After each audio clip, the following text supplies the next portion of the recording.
Assalamualaikum warahmatullahi wabarakatuh. Saya Naila Najma Fajrina dengan NIM C1401211053. Di sini saya akan mereview materi praktikum fisiologi dan reproduksi organisme akuatik pertemuan 1 hingga pertemuan 14. Pertemuan pertama membahas terkait ciri seksual primer dan sekunder pada organisme akuatik. Ciri seksual primer merupakan ciri seksual yang dapat kita amati dengan adanya pembedahan. Jadi ikannya perlu dibedah terlebih dahulu untuk dapat kita amati organ dari reproduksi ikan tersebut. Kalau ciri seksual sekunder merupakan ciri seksual yang dapat kita amati langsung tanpa dilakukannya pembedahan. Ciri seksual primer untuk ikan jantan sendiri itu ada testis dan vas deferens. Kalau untuk ikan betina ada ovarium, oviduk, dan oogenesis. Kemudian ciri seksual sekunder terbagi menjadi dimorfisme dan dikromatisme. Dimorfisme contohnya ukuran dari ikan, kemudian bentuknya. Kalau dikromatisme contohnya warna dan corak. Berikut gambar ikan moli. Berdasarkan gambar dapat kita amati ciri seksual sekunder dimorfisme dari ikan moli. Yang pertama, ikan moli jantan ini memiliki bentuk tubuh yang lebih ramping dibandingkan ikan moli betina. Selain itu, ukuran dari sirip dorsal atau sirip punggung dari ikan moli terlihat sangat lebih besar dari ikan moli betina. Selain itu, ikan moli jantan memiliki gonopodium yang berada di bawah perut ikan jantan. Nah, gonopodium ini berfungsi sebagai saluran untuk mengeluarkan sperma yang nantinya akan dimasukkan ke dalam sel telur. Nah, selain itu, dari gambar juga dapat kita amati ciri seksual sekunder dikromatisme, yang dimana dapat kita lihat ikan moli jantan memiliki warna yang lebih menarik dibandingkan ikan moli betina. Selain itu, coraknya juga lebih menarik. Sedangkan ikan moli betina memiliki warna yang lebih pucat dibandingkan ikan moli jantan. Selanjutnya, materi organ reproduksi pada organisme akuatik. Ikan memiliki gonad. Gonad itu apa? Gonad merupakan suatu kelenjar kelamin yang dimana dia itu dapat memproduksi gamet. Nah, gonad sendiri terbagi menjadi dua, yaitu testis dan ovarium. Testis ini untuk menghasilkan sperma, sedangkan ovarium untuk menghasilkan sel telur. Alat kelamin pada ikan tuh namanya disebut sebagai papila. Berikut ada gambar ikan lele. Untuk ikan lele jantan itu memiliki papila berbentuk runcing dan memanjang. Nah, kemudian di belakang papila tersebut terdapat lubang. Lubang itu berfungsi sebagai pengeluaran kotoran atau feses pada ikan lele. Nah, kalau yang papila ini untuk mengeluarkan sel sperma. Kemudian berikut ada gambar ikan lele betina. Dapat kita amati pada gambar terdapat dua lubang. Nah, lubang pertama itu berfungsi sebagai alat reproduksi. Kalau lubang kedua untuk mengeluarkan kotoran. Materi selanjutnya ialah perkembangan gonad dan gambaran histologi gonad.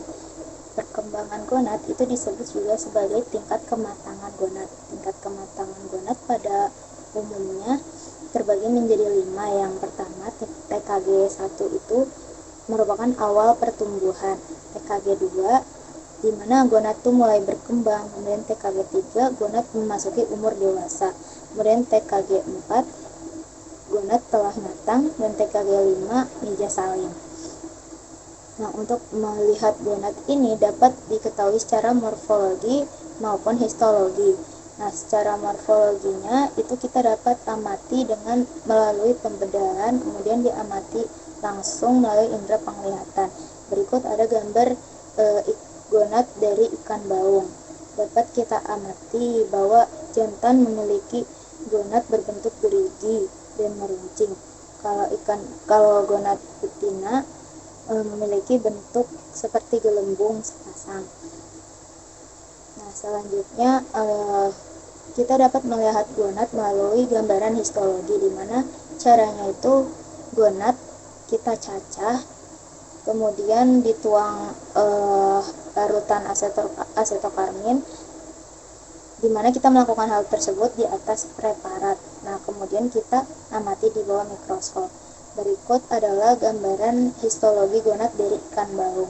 Dapat kita amati bahwa gonad betina tuh memiliki bentuk seperti lingkaran, bentuk butiran-butiran yang berkumpul. Nah, kalau jantan tuh bentuknya seperti gelembung-gelembung memanjang. Selanjutnya materi diameter telur dan fekunditas. Diameter telur dapat kita ketahui dengan cara mengukur garis tengah dari satu butir telur.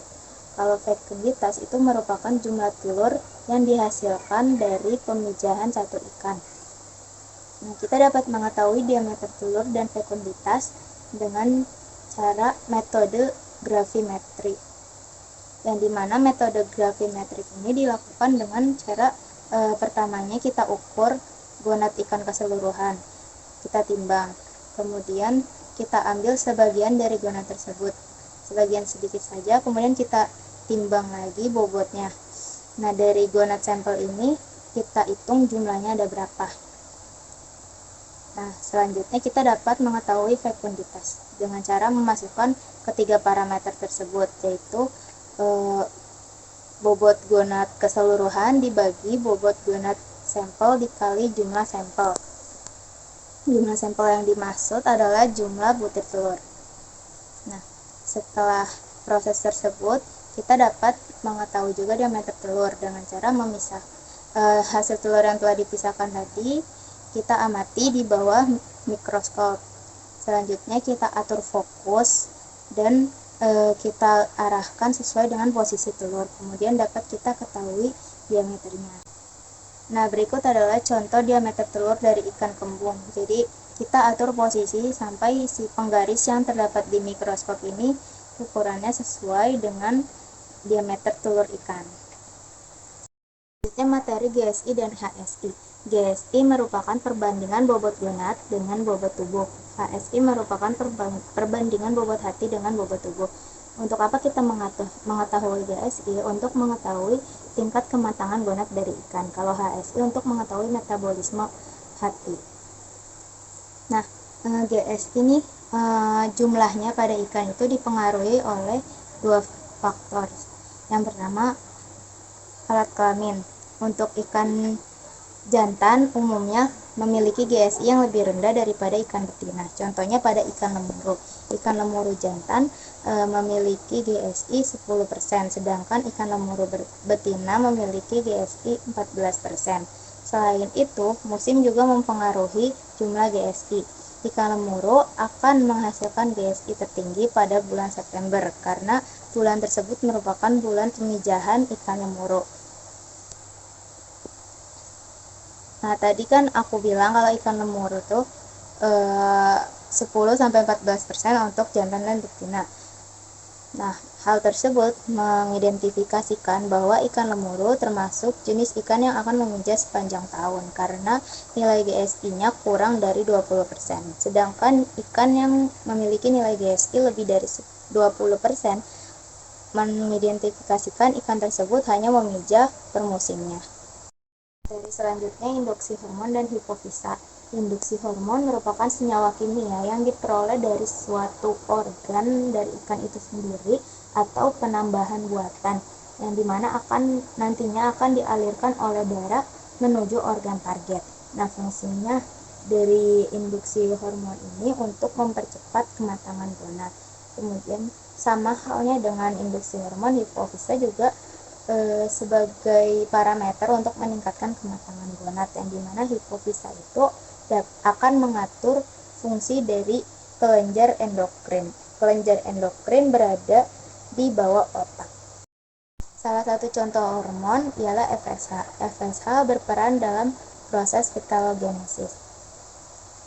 Jika FSH menurun, akan mengakibatkan tingkat kematangan gonad dan waktu pemijahan akan semakin lama, dan yang nantinya akan menyebabkan telur mengalami penurunan kualitas. Hal tersebut dapat diatasi dengan penambahan hormon GnRH seperti LH. Untuk penambahan hormon dapat dilakukan dengan metode oral, penyuntikan, dan perendaman.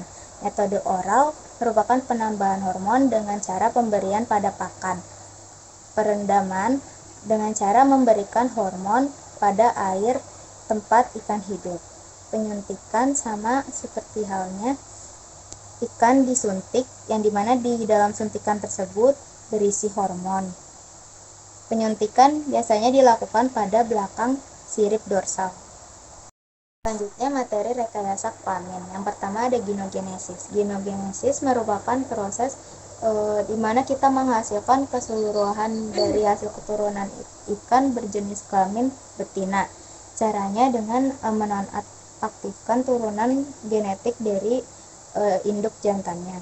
Kemudian ada androgenesis, kebalikannya dari ginogenesis. Kita menghasilkan keturunan semua jantan dengan cara menonaktifkan materi turunan genetik dari induk betina.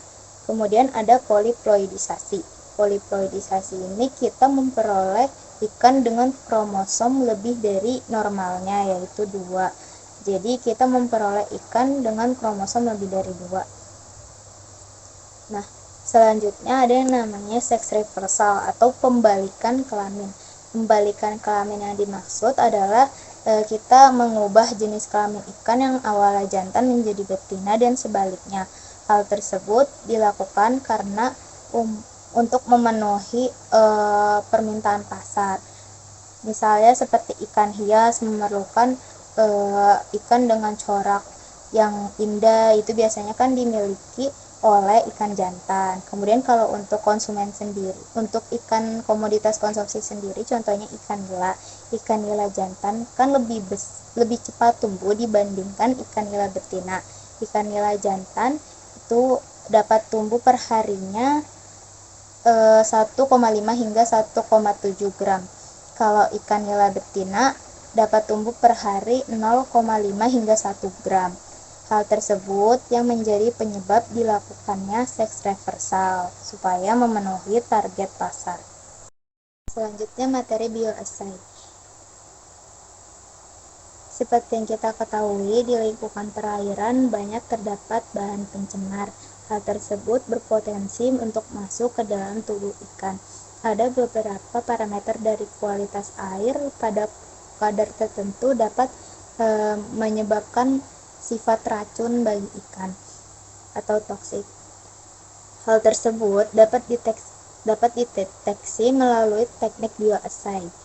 Selain itu, antigen dan antibodi yang terdapat pada ikan dapat dideteksi melalui teknik ELISA dengan penggunaan enzim. Selanjutnya, preservasi gonad. Preservasi gonad perlu kita lakukan karena adanya perbedaan kematangan gonad antara ikan jantan dan betina.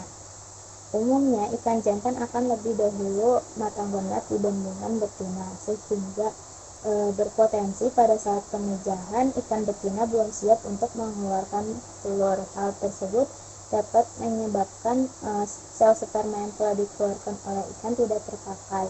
Nah, untuk mengatasi hal tersebut, kita dapat melakukan pemijahan buatan dengan cara penyimpanan sel sperma atau disebut juga sebagai preservasi sperma. Nah, untuk melakukan preservasi sperma ini kita memerlukan larutan pengencer. Nah, salah satunya adalah menggunakan buah kurma. Kenapa memakai buah kurma sebagai larutan pengencer? Karena buah kurma ini dapat menghasilkan ATP dan ADP berkisar 50 hingga 70%, yang artinya dapat memastikan sel sperma akan tetap mendapatkan energi dari buah kurma ini. Sekian review materi dari saya, kurang lebihnya mohon maaf. Wassalamualaikum warahmatullahi wabarakatuh.